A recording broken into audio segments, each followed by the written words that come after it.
Mark Glenn here and welcome to another vlog. And ayun, on the way pa rin tayo sa Baguio and we are almost there na. I think almost 2 hours na lang. And ayun, we are on our third stopover na. Ayun, para mag-toilet and bumili ng food, ganyan. And ang sakit na ng puwet ko. Sobrang haba ng biyahe pagka yung nakuha yung bus is hindi express. So, ayun, I highly recommend na ang kunin yung bus is yung dire-diretso na yung express. Yung nakuha ko kasi na fit sa schedule ko is yung nadaan pa ng inner city. So, ayun, medyo ang tagal ng biyahe. It's estimated to be 6 to 7 hours. So, ayun, ang tagal guys.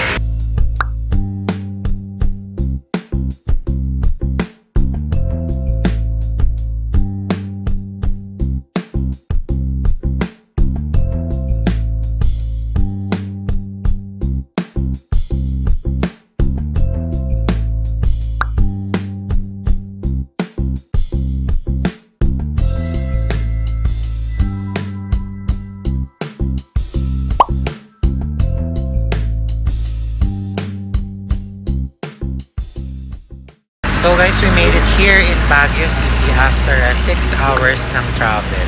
And ayun, magbubok na ako ng Grab papunta dun sa hotel. And doon ako chika sa inyo.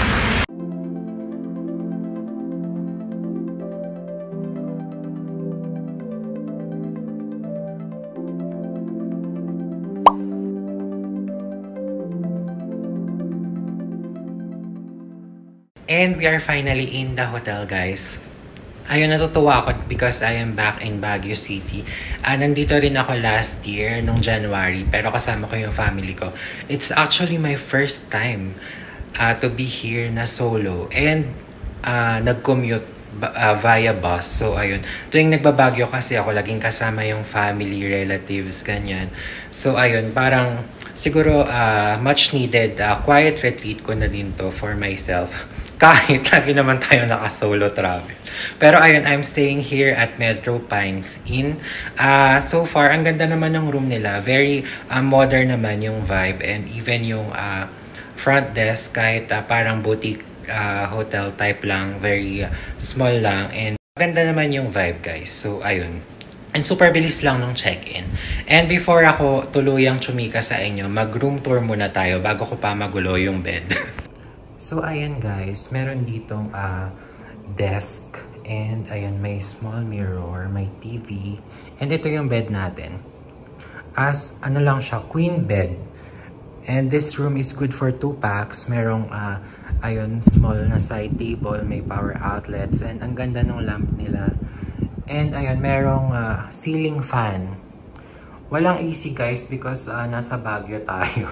So ayun, malamig naman dito so far. I'm not sure lang siguro kung summertime. And ito yung bathroom. Ang ganda guys. Look. Ayan, meron heater of course. Kailangan natin yan here. And ayun guys, meron ding bidet. Though ayun, ang napansin ko parang meron silang toiletries pero ito lang. Soap lang and isang shampoo. And if you're 2 persons staying in the room, parang kulang siya of course. And walang ano guys, walang water and cups or water kettle. Hindi siya nabubuksan. And though ayan, meron din namang closet space and konting hangers. And that's pretty much it for our room tour. Nabook ko to through Klook guys, around 5,200 for 2 nights na siya. So, around 2,600 per night. And of course, alam nyo na, you can use my promo code, MarkGlenClook. I will list it down below as well. So, you can get discounts when you book hotels or activities through Klook. And ayun, nakapag-freshen up na tayo and nakapag-change outfit na guys. So, ayan, lalaban tayo tonight. And samahan nyo ako mag-dinner.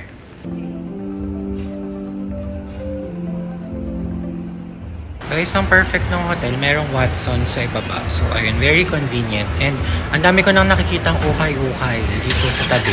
So, ayun, na-excite ako. Siguro tomorrow na tayo mag-ukay hunting. So, ayun. And mag-dinner muna tayo for now.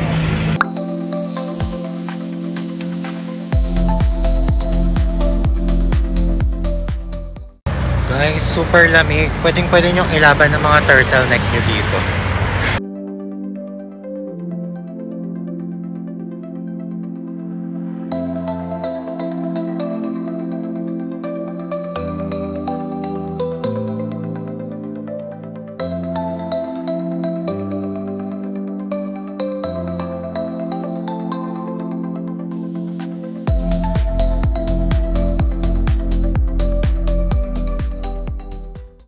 Guys, ang ganda maglakad dito sa Burnham Park. Super vibey yung ambience.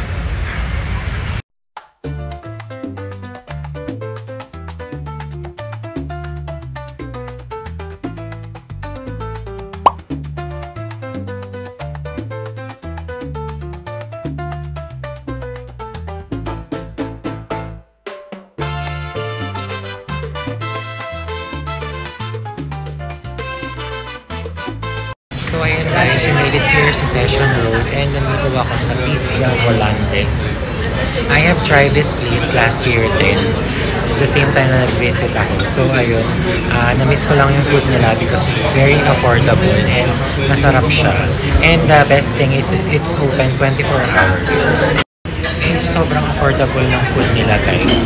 Imagine niyo yung minestrone soup, 62 pesos lang. So ayun, medyo nag-over-order ako. Order ako ng pasta, ng soup, and then ng dessert. So 3-course meal yung peg ng dinner natin ngayon.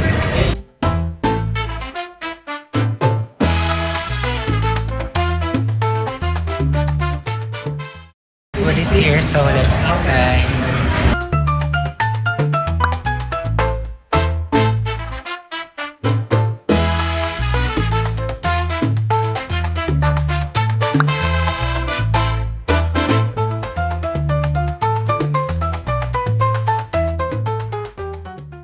Guys, naubos ko yung pasta and almost naubos ko rin yung soup. So, tinake out ko na lang yung apple pie. Super busog na ako.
So ayun guys, ang sarap ng coffee natin dun sa home.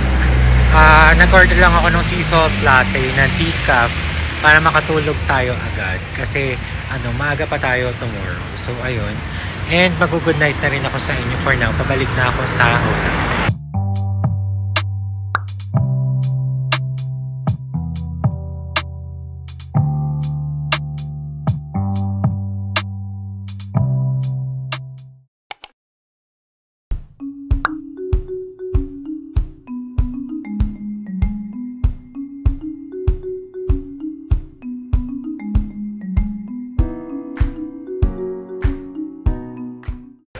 morning guys, it's officially our first full day here in Baguio.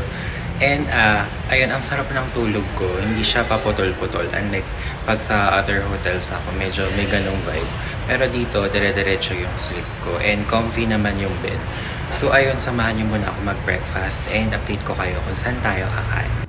So ayun guys, bago tayo tuluyang umalis ng hotel, nanghiram ako sa front desk ng hair dryer and bath mat dahil walang na-provide when I checked in. Pero ayun, pwede naman kayo manghiram anytime. So ayun guys, nakapag-book na ako ng Grab car and then waiting na lang ako. 2 minutes daw, pa-arrive na si sir.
Guys, I'm already here at Lemon and Olives and OMG, sobrang ganda ng view. Buti inagahan natin today.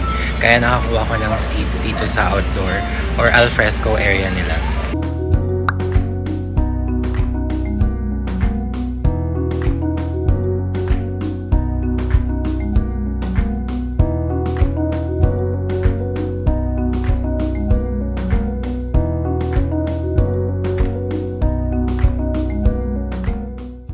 Guys, ang sarap ng pesto egg something na in-order ko. Super recommended ko siya. And ang fresh nung salad on the side. Kaso lang wala silang coffee. Ang meron lang sila rito na ino-offer na hot drink for now is yung Lipton na yellow label tea, which is di ko masyadong bet. Pero parang on the brighter side, pwede pa tayong mag-search ng isang cafe and doon tayo mag-coffee. And pag-check ko ng Google Maps, may nakita ko na nearby cafe rito. So, let's try that one.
Guys, we made it here to Lavan or Louvain Korean Cafe, and surprisingly, ang ganda, ang daming choices, and ang pretty ng mga cakes nila, and ang dami ring bread and pastry options. Is beside the road and 1 to 2 minute walk away lang from Lemon and Olives. And ito, itatry ko na. Masarap yung latte nila. Pinasweeten ko siya. And yung matcha cake, tikman na natin.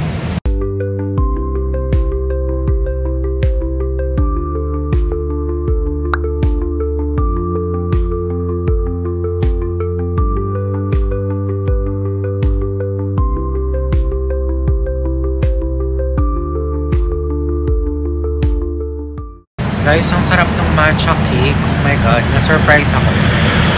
Yung pagka-matcha niya is parang organic vibe. Parang ganun. Ramdam nyo talaga yung flavor na medyo grassy, na fresh, na matcha. Hindi siya yung parang coloring lang. Masarap siya.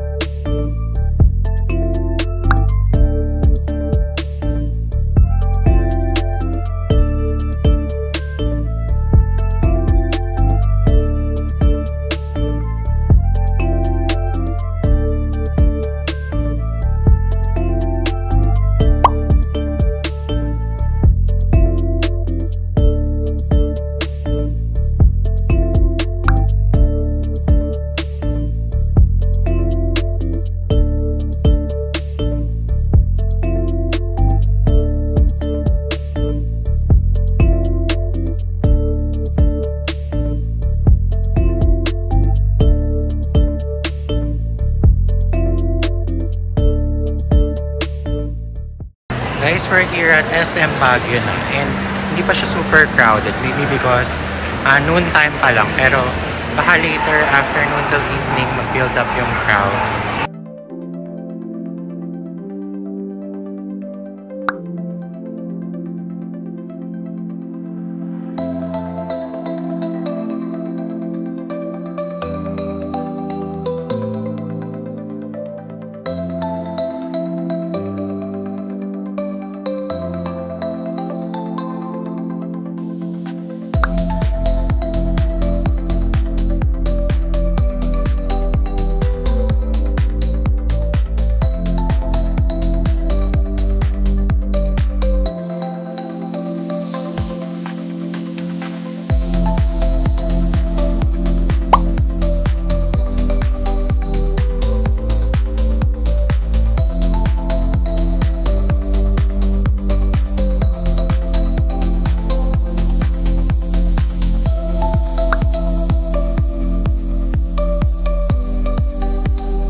Guys, nakaka-overwhelm mag-ukay-ukay dito. Pero ayun, nakascore tayo ng 2 knitted pieces dun sa shop na nabilan ko rin dati ng magandang green jacket na nagamit ko sa Hong Kong. Pakita ko sa inyo. Ayan. And ayun, ang ganda. Parang Zara vibes. Parehas nung nabili natin dun. And natawaran ko pa siya ng 10 pesos. So ayun, 400 na lang for 2 pieces.